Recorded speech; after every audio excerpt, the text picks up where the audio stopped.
하셔야 되는 거 아닙니까? 의원님은 좀 사과하셔야 되는 거 아닙니까? 의원님은 좀 더 공부를 했으면 좋겠는데요. 제가 공부 잘합니다. 공상하시는 겁니다. 가능합니다. 망상까지 가시는 현상을 제가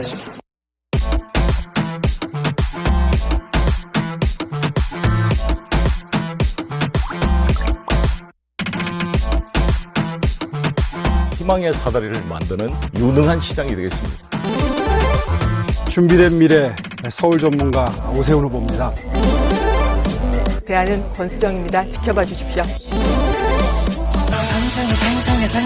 송영길 후보가 구룡마을을 예로 들고 누구나 집을 예로 들고 그러면서 용적률 500%로 짓는다는 말씀을 자주 하고 계십니다. 용적률 500%의 이 아파트를 지금 한번 보십시오. 조밀하게 지은 아파트에 누가 들어가서 살고 싶겠습니까? 더군다나 음마 아파트를 이렇게 짓겠다고 그러시는데 음마 아파트 분들이 절대 원할 수가 없는 형태입니다. 음마아파트 용적률 500%는 의무사항이 아니라 그 안에서 시공사와 조합이 판단해서 200으로 하든지 300으로 하든지 400으로 하든지 그건 말씀드리고 원치가 아니세요. 답변을 들어보세요. 그리고 사각형으로만 진다고 생각하는 것이 상상력이 빅문이라는 것입니다. 최적 형태로도 질 수가 있고 반구 형수로 짓게 되면 2.5배의 표면적이 늘어나게 됩니다. 그림만 이게 지금 들고 있는 게 아닙니다. 경기도에 지금 지어지고 그렇게 있는 짓지 않는다니까요. 용적- 제가 상상력이 빅문이라고 하는 것은 지하 공간 제가 보기엔 상상력이 여러 빅문이 가지 아니라 최적 형태로 공상하시는 추진이 겁니다. 가능합니다. 공상을 지나쳐서 망상까지 가시는 현상을 제가 이렇게 높게 짓는 용적률과 관련된 사안들을 그래서 특히나 이 기후위기와 직결되어 있는 전혀 맞지 않는 해법을 계속해서 제출하고 계시는데요. 기가시티 소를 만들어서 10기가 정도의 이 광통신망을 깔게 되면은 메타버스와 이 교통량을 확 줄여낼 수가 있습니다. 그리고 앞으로 나르는 택시부터 시작해서 새로운 모빌리티 시장이 열리게 됩니다. 그러한 새로운 과학적 교통수단과 함께 상상력을 과학자에게 좀 준비했다는 말씀을 맡겨주셨으면 좋겠습니다. 정치는 상상력을 자유토론은 중간 송영길 후보님 지난번 민주당 대표 시절에도요. 국내에서 집사라주의셨습니다. 특히 이 어려움을 맞닥뜨리고 있는 청년들에게 사과하셔야 되는 거 아닙니까? 근데 우리 권수정 의원님은 좀 더 공부를 했으면 좋겠는데요. 빚내서 집 사는 게 아니라 집을 사지 말고 10%를 투자하고 저리의 임차료로 10년 동안 살면서 확정된 분양가로 집을 사게 해주는 권리를 주는 것을 정말 혁명적인 방법인데 좀 더 공부를 해서 난 오세훈 후보님이 추한 거 보면 전부 다 샘플, 실험, 준비 중, 계속 준비 중이에요. 그래서 안심소득도 대단한 것처럼 이야기하지만 500명을 선발해서 3년 동안 실험하겠다는 거 아닙니까? 이건 당연한 겁니다. 베를린의 소득보장 실험은 200~300명밖에 안 돼요. 전 세계의 소득 실험을 몇만 명 갖고 하는 나라는 없습니다. 굉장히 그 본인이 무지하다는 걸 드러내는 그런 비판이 오버하지 마시고 이 서울 시민들이 실험 대상이군요. 복지 실험은 많이 할수록 좋죠. 그렇게 폄하하시면 안 되죠. 공부 좀 하십시오. 공부했습니다. 예, 아까 권수정 후보한테 자꾸 공부하라 해서 제가 좀 민망했는데 내가 공부 잘합니다. DDP를 우리 오세훈 후보가 아주 자랑을 하고 있지만 15만 동대문 봉제나 패션 산업에 종사하는 사람과는 전혀 분리해 있는 섬처럼 떠있는 존재입니다. DDP가 전혀 자신들과 상관이 없을 뿐만 아니라 그 주변에 오히려 상가 비어있다는 생생한 목소리를 들었습니다. 다시 한번 그 상인들의 생생한 목소리를 들어보세요. 그거 무슨 서울 아니 내 답변을 보세요. 내가 이야기하고 계속 있는데 발언해 주시죠. 상인들이 그 공간을 쓸 수 있게 좀 지금 이상한 끼어드시면 안 되고요. 예, 송영길 후보님 말씀하시죠. 아니 그러니까 좀 들어보세요. 사실관계와 다른 말씀을 하시니까 예, 그건 나중에 그냥 써서 하시면 나도 하고 싶었어요. 약간 참았습니다. 하세요. 제가 동대문 프라자 상인들과 진지하게 야밤에 가서 간담회를 해봤는데 오세훈 시장이 만든 DDP가 전혀 자기들하고 상관없이 그때 동대문 수도권의 의료 가격과 DDP가 들고 난 다음에 고급 브랜드 인지가 생긴 다음에 가격은 굉장히 다를 수 있습니다.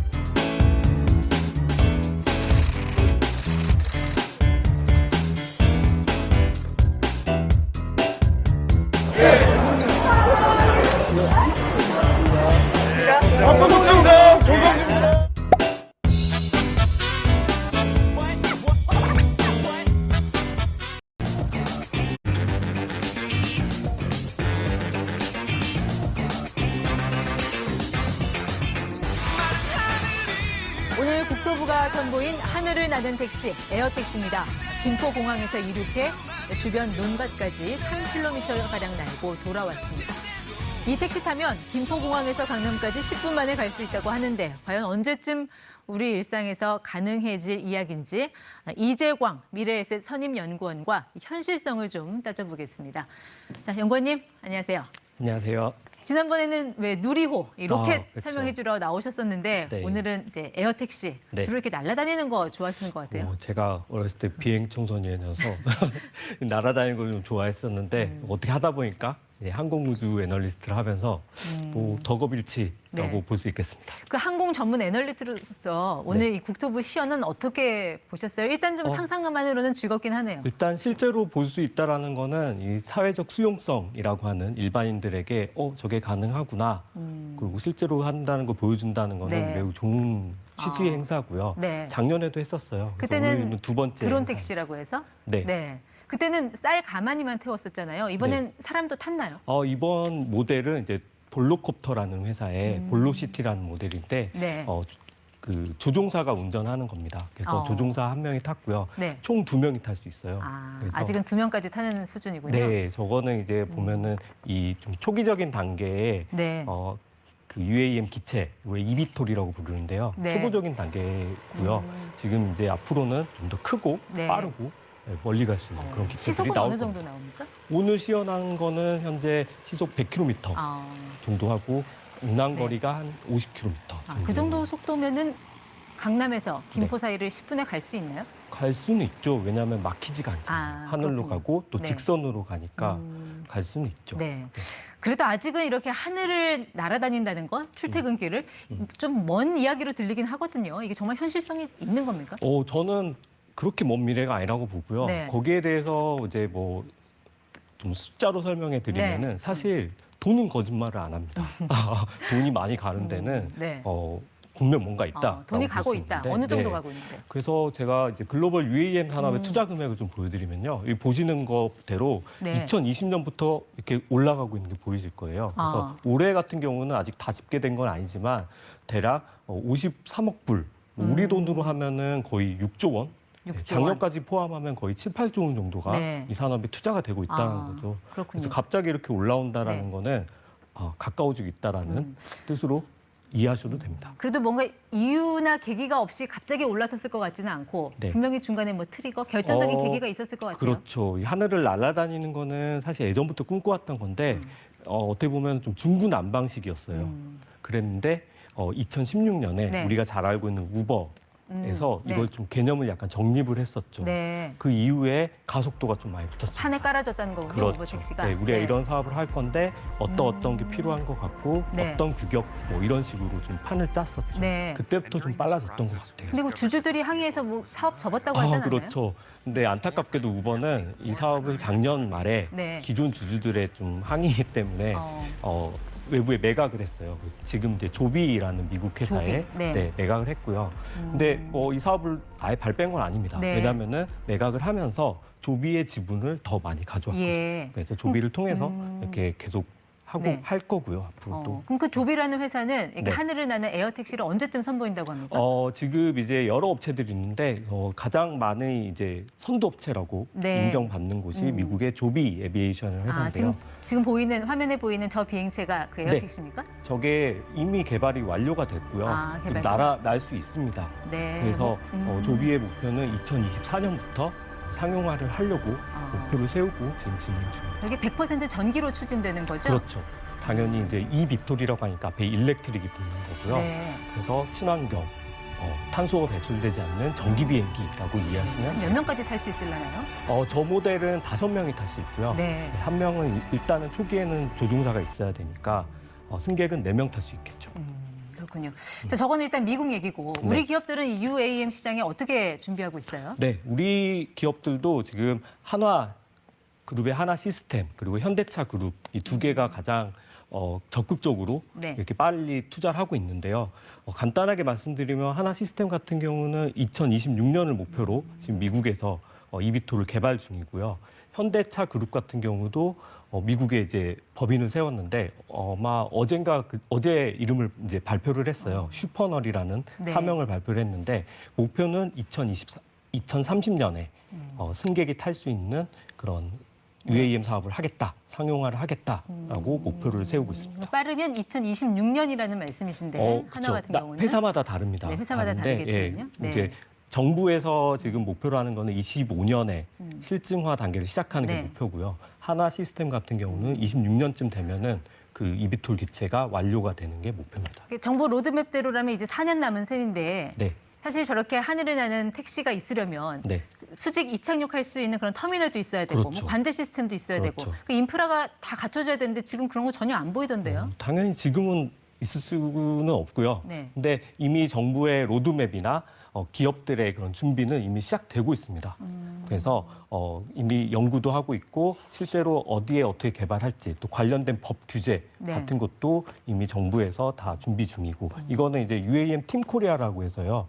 우리나라에서 이제 산학연 이렇게 합쳐서 네. 관련해서 연구하고 있는 게 있습니다. 오늘 행사도 거기에서 주최를 한 거고요. 만약에 이제 상용화가 된다면 네. 요금은 어느 정도 책정이 될 거라고 보세요? 사실 뭐 그 요금이라는 게 딱 정해지지는 않을 거예요. 이제 유연하게 하는데 좀 그래도 쉽게 설명드리면은 미국에 상장돼 있는 세계 업체들이 목표로 세우는 요금으로 제가 설명드리면은 네. 현재 우리나라에서 우리가 타고 있는 택시 요금의 대략 2배에서 3배 정도 수준입니다. 그러면 싼 건 아니죠.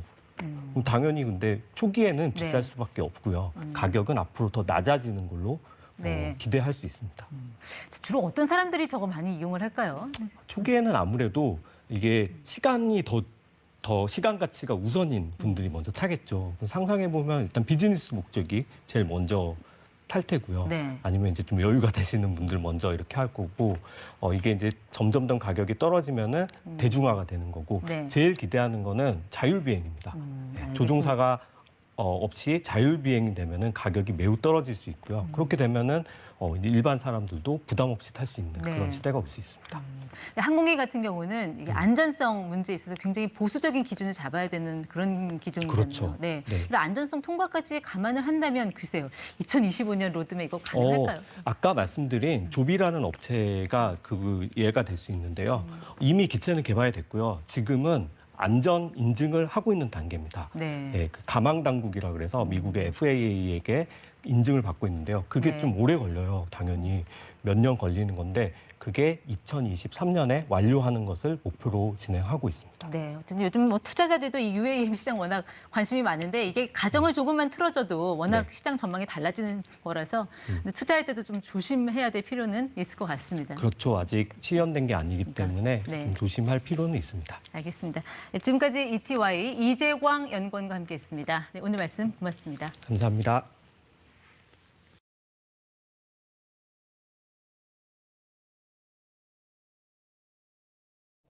SF 영화에서나 볼 수 있었던 하늘을 나는 택시가 현실로 다가오고 있습니다. 도심 항공 교통 개발에 국내 대기업들이 속속 뛰어들고 있는데 상용화된다면 강남에서 김포공항까지 10분 만에 갈 수 있습니다. 한상우 기자의 보도입니다. 무인 비행체가 수직으로 떠올라 비행을 시작하더니 차량이 꽉 막힌 도심 상공을 유유히 가로지릅니다. 서울 강남에서 김포공항까지 차량을 이용했다면 교통 상황에 따라 1시간 가까이 걸릴 수 있는 거리를 불과 10여 분 만에 이동합니다. 한화 시스템이 2025년 시범 운행을 목표로 개발한 UAM, 도심 항공교통 시뮬레이션 영상입니다. 현재 기체의 핵심 기술인 전기 추진 시스템이 개발 완료 단계에 있습니다. 최대 시속 320km의 속도로 안전하고 저소음으로 비행할 수 있습니다. 기체뿐 아니라 정류장 역할을 하는 버티포트와 이와 연계된 교통 시스템도 국내 기업이 개발 중입니다.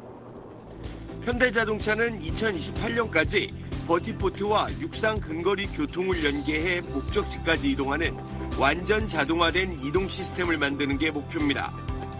기체, 배터리 등 비행에 필요한 기술뿐 아니라 항공 관제와 포트 관리, 육상 교통 연계 등 새로운 교통 물류 시스템을 만드는 겁니다. 서비스를 위한 인프라 구축도 중요하고 무엇보다도 UAM 기체 생산을 위한 핵심 기술 개발과 산업 생태계 조성을 위한 지원이 정부 정책의 핵심이라고 할 수 있습니다. 대한항공과 LIG 넥스원 등 항공 방산 업체들도 속속 UAM 개발에 뛰어들면서 국내 기업들 간 기술 선점 경쟁도 본격화됐습니다. 정부는 전 세계 UAM 시장이 2040년이면 740조 원 규모에 달해 우리 경제의 새로운 먹거리가 될 걸로 기대하고 있습니다. SBS 한상우입니다.